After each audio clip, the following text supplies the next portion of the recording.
There is no questioning the success that Breath of the Wild is. Fans and critics alike have praised the game as a masterpiece and one of the most influential games the industry has ever seen. It is by a wide margin the best-selling Zelda game to date, and was a launch-off point for a console on track to become Nintendo's best-selling system ever.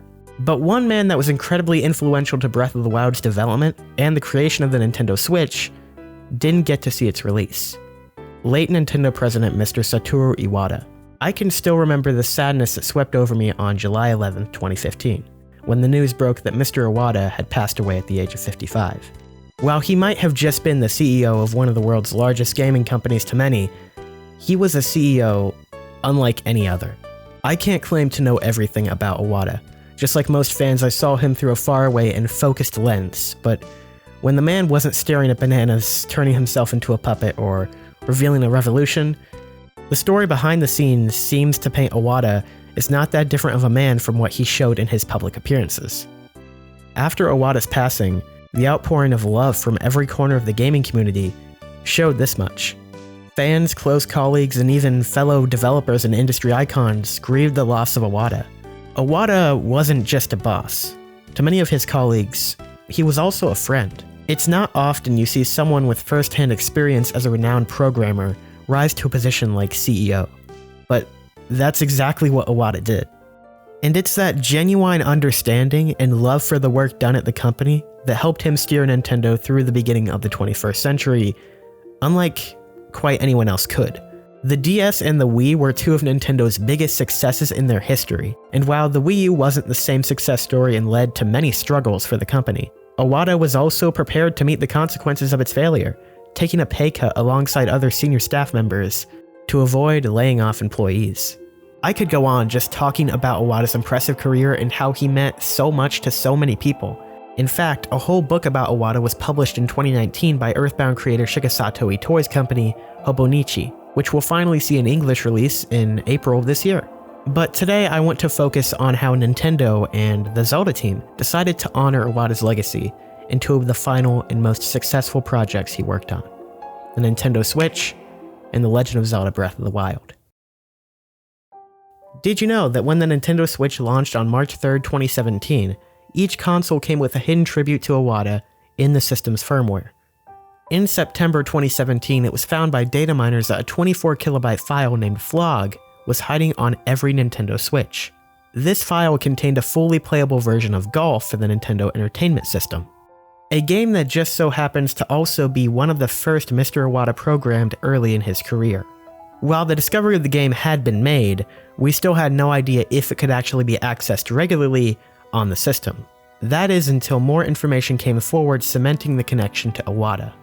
To access Golf, the system's internal clock must be set to July 11th, the day Iwata passed away.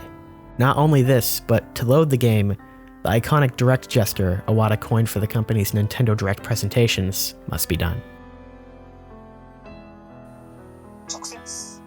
And this led us to the meaning behind hiding a 34-year-old NES game in the firmware of every Switch system, to honor Satoru Iwata, the man who made the system possible. Unfortunately, it is no longer possible to play the hidden copy of Golf on your Nintendo Switch come July 11th, due to the game being removed from all systems in a firmware update released in December 2017. Iwata's Golf tribute has been compared online to a Japanese charm known as an omamori. These amulets are known as a good luck charm in Japan, that protect and guide an individual. One of the most important rules of an omamori charm is to never open it. This is seen as a way of letting its protective power escape. This comparison to the hidden copy of Golf on Nintendo Switch makes a lot of sense, and its removal in the Switch 4.0 update a lot more understandable. By data mining the system and accidentally opening this omamori, its purpose has symbolically been lost. Despite this, however, the story is very touching, and I like to think that even though it's now gone, Iwata's omamori lives on and has helped guide the Switch to the success it sees today. When he passed away, there were moments we'd come up with an idea which we'd be excited to talk to Iwata about. Then we'd remember he was no longer here. Miyamoto told me it was the same for him. He'd come up with an idea at the weekend and would feel excited to speak to Iwata about it on Monday, only to remember, the sadness runs deep.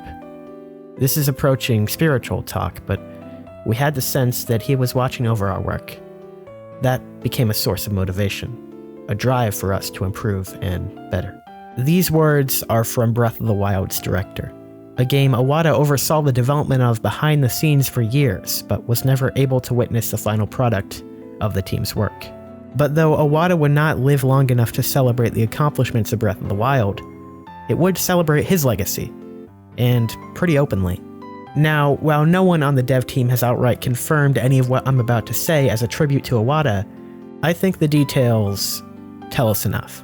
When traveling throughout the vast world of Breath of the Wild, you might have come across a familiar-looking face at the outskirts stable to the left of the Great Plateau. Boltrick is an NPC found here who is known as the stable's watchman, and if you didn't already notice, his appearance with hair parted in the middle of his forehead and square-rimmed glasses bears a strong resemblance to the late Nintendo president.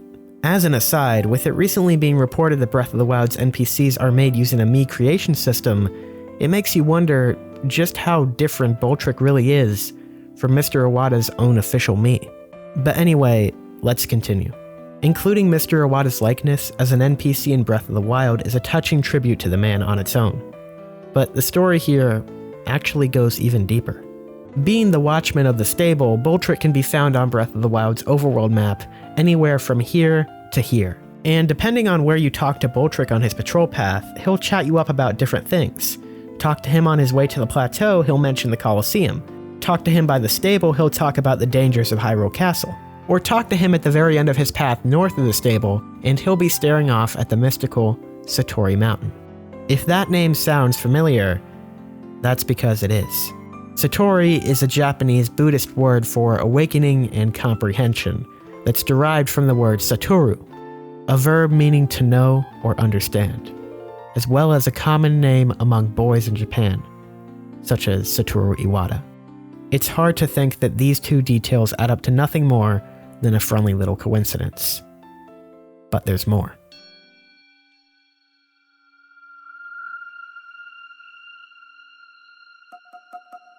Boltrick's interest in Satori Mountain comes from the mythical creature said to inhabit it. The Lord of the Mountain is said to make Satori Mountain its home. That's just up ahead before Hyrule Ridge. Animals rarely appear there, but they say if the Lord appears, the animals will heed its call and gather. But just what in the world could it be? What is this Lord creature? The Lord of the Mountain does appear on Satori Mountain, as Boltrick says, but only at very specific times when a green aura illuminates the peaks of the mountain. The Lord is a creature unlike anything in Breath of the Wild, because it's not a creature, it's a spirit.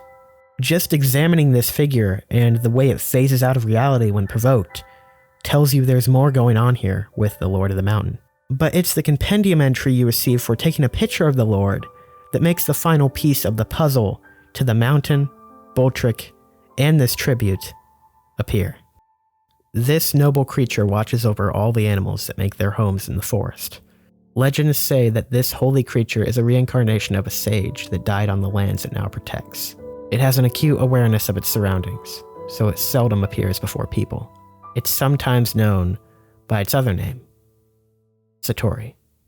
The Lord of the Mountain is the spirit of a fallen sage that once watched over the mountain, and that sage's name was Satori.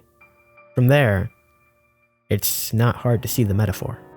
Iwata meant so much to so many people, and these tributes are a manifestation of that. He wasn't just a boss. He was a friend. Hey guys, thanks for watching the video. I hope you enjoyed it. Iwata is someone I've wanted to talk about for a very long time, and these particular tributes to him that I just find so interesting and fascinating. He really was just an interesting dude. And like I said in the video, I can't claim to have known everything about him, but I can say that from what we do know, which is also from accounts of his co-workers even, that he seemed to be a pretty genuine person that did a lot of good and brought a lot of smiles to a lot of people. So I wanted to do him justice in this video. I hope I did. Like I said, if you guys are interested in learning more about Iwata and the different things that he did, there is going to be a book about him published in April, in English at least. It's already out in Japan. Like if you read Japanese, go go read it right now. But that book will be coming out. I'm definitely going to be reading it. So yeah, if this video piqued your interest, you want to hear more about the guy, when the book comes out, you can do that. You know the usual spiel here. I'm on Twitter. There's a Discord server that we hang out in. That's in the description below.